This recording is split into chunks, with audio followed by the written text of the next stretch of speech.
Bonjour. Cette vidéo s'adresse pour les gens qui veulent partir en Angleterre maintenant, qui sont perdus en gros dans le combo Brexit coronavirus. Je suis étudiante en ce moment en Angleterre pour un an, donc je suis partie là en septembre 2021. Donc pendant tout un été j'ai fait plein de recherches que je vous ai résumées ici. En gros c'est la vidéo que moi j'aurais aimé avoir quand je suis partie parce que vraiment c'est un flou total. Donc il y a deux parties, d'abord Corona, ensuite Brexit. Donc c'est parti. Juste avant de commencer la vidéo, un petit disclaimer, juste pour dire que je ne travaille pas au gouvernement britannique, je ne suis pas une experte sur la question. Néanmoins, toutes les informations que je vais donner sont le fruit de recherches sérieuses. La partie sur le coronavirus est celle qui est le plus susceptible de changer, évidemment, en fonction de l'évolution de la situation sanitaire. Par contre, la partie sur les visas, je pense, sera valide pendant un plus long moment. Voilà, j'espère que cette vidéo va bien vous aider. Donc déjà, juste deux mots sur moi, ma situation. Donc je pars en tant qu'étudiante avec Erasmus. C'est la dernière année où on peut bénéficier d'Erasmus en Angleterre. Ils vont le remplacer par un programme qui pour l'instant je crois s'appelle Alan Turing. Il n'y a pas grand chose dessus. Donc c'est parti pour la partie coronavirus. En effet, ce qui va suivre n'est pas filmé le même jour, tout simplement parce que les informations que j'avais dit ce jour-là ne sont plus valables aujourd'hui parce qu'évidemment les règles concernant le coronavirus changent tout le temps, donc surtout vérifier à chaque fois parce qu'il y a tout le temps des mises à jour.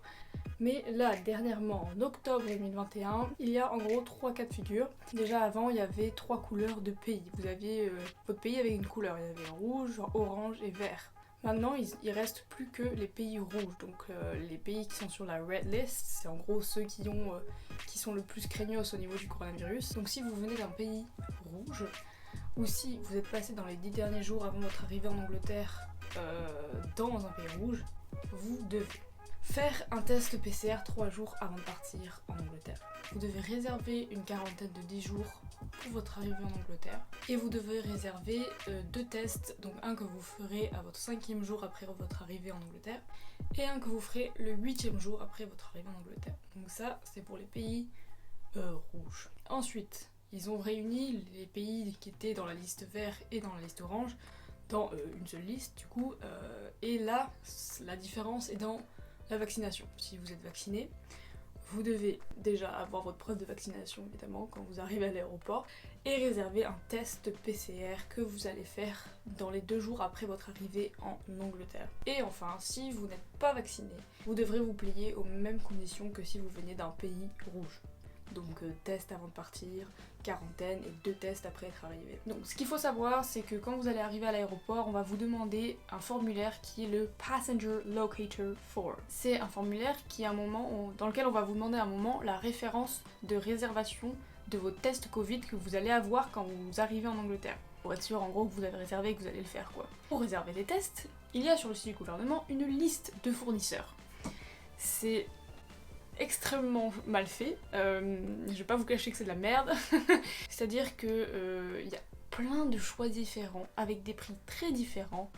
Tu ne peux filtrer la recherche que en fonction du nord-est, nord-ouest, sud-est ou sud-ouest de l'Angleterre. Au fur et à mesure, j'ai compris que les pays, les tests les plus chers sont ceux que tu peux faire en présentiel, dans une clinique. Par contre, les moins chers sont ceux qu'on t'envoie chez toi, que tu te fais tout seul, et que tu renvoies par la poste. Évidemment j'ai pris ça. Donc oui, pendant quelques minutes vous allez vous transformer en infirmière. Vous pouvez totalement mettre le coton-tige dans le nez de votre chien, personne ne le saura. Si vous voulez d'ailleurs voir mon expérience, c'est dans la vidéo juste avant. Et c'est marrant. Donc voilà, c'est un peu du pif. Si vous voulez absolument faire en présentiel, faut juste chercher dans toute la liste un qui se fait dans une ville proche de celle où vous serez, ou dans la ville où vous serez. Sinon, vous prenez, je sais pas, le premier qui est un site web qui vous envoie des packages, où il faudra juste choisir, en gros, selon votre situation, selon quel pays, d'où vous venez, le package qui vous convient, avec plus ou moins de tests à l'intérieur, tout ça. Vous prenez voilà sur un site et on vous les enverra par la poste et vous les faites tout seul, voilà. Pour le corona, c'est bon, je pense que j'ai tout dit. Maintenant, pour le Brexit, motherfuckers. Pour aller en Angleterre, maintenant il faut un visa. Qui dit visa dit passeport. Donc voilà, déjà faites un passeport. Il y a plusieurs types de visas. celui du touriste basique. Et je fais un arrêt sur image parce que j'ai failli dire une connerie. En fait, si vous venez en tant que touriste pour une période maximum de 6 mois, vous n'avez pas besoin de visa. Vous devrez faire un visa qui s'appelle Standard Visitor Visa seulement si vous avez des antécédents criminels ou qu'on vous a déjà refusé l'entrée en Angleterre. Mais en gros, vous pouvez toujours venir en tant que touriste du temps que c'est entre 0 et 6 mois. Voilà.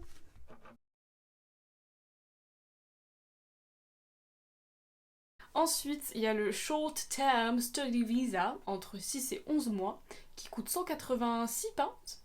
Et le Student Visa, que moi j'ai pris, qui m'a coûté 348 pounds. Mais je reste à l'année, donc ça va. Donc les prix, je pense, varient un peu selon vos revenus, mais ça reste quand même autour de ces eaux-là, quoi. Donc la demande se fait en ligne, vous pouvez commencer la demande, la finir plus tard. En gros, vous allez devoir... Enfin, moi par exemple, j'ai dû mettre des données qu'il y avait écrites dans ma lettre d'acceptation de l'université. On va vous demander où est-ce que vous avez habité ces 10 dernières années, les voyages que vous avez faits. On va vous demander si vous êtes un terroriste. Aussi, autre point important, il faut maintenant une assurance maladie. Parce qu'avant, oui, on avait la carte européenne d'assurance maladie, mais ça ne marche plus. Si vous venez pour longtemps, hein, pas pour les petits visas touristes, tout ça, hein, parce que quand même, faut pas déconner. Mais pour moi, par exemple, qui étudie toute l'année, il faut que j'ai une assurance. Pendant que vous faites la demande de visa, à un moment, en gros, on va vous demander de payer. Vous n'avez pas le choix, vous payez. Moi j'ai payé 470 pounds l'assurance maladie. Et je n'ai aucune idée de comment je l'utilise. J'ai eu en gros 2 mails dessus, la confirmation de paiement et la référence, mon numéro de référence de l'assurance maladie. Voilà, c'est tout. Je sais pas comment je l'utilise. À la pharmacie, chez le médecin. J'ai juste un numéro, voilà, notez-le, juste notez-le. Pareil pour le visa, c'est pareil, la réponse du visa est assez étrange, c'est-à-dire que j'ai juste reçu un mail de le Home Office Atlas qui me dit Your application for entry clearance as a student has been successful. C'est tout, avec toutes les conditions de ce que je peux faire ou pas avec ce visa. Mais c'est tout, moi je pensais avoir un petit certificat, vous voyez, un PDF à exporter au moins, avec écrit Jeanne, visa, de telle date à telle date. Non, c'est juste imprimer le mail en fait, j'ai imprimé le mail. Voilà, juste vraiment à chaque fois que vous recevez un mail comme ça, enregistrez-le bien ou imprimez-le parce que c'est tout ce que vous aurez.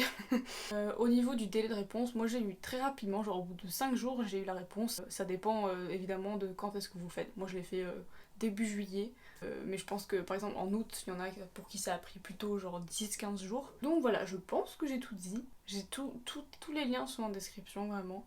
Si vous avez des questions, n'hésitez pas, je ferai de mon mieux pour répondre. Vraiment ça c'est le résumé du fruit de mes recherches de 2 mois de cet été pour toutes les démarches administratives. Donc je pense vraiment pas avoir dit de l'énormité. De toute façon voilà, entre les liens, ce que j'ai dit, vous devriez quand même vous retrouver. Et voilà, j'espère que ça vous aura aidé. Moi c'est clairement la vidéo que j'aurais aimé avoir quand j'ai commencé mes démarches pour partir. Bonne chance à vous, c'est long, c'est chiant, mais c'est faisable. Force à vous.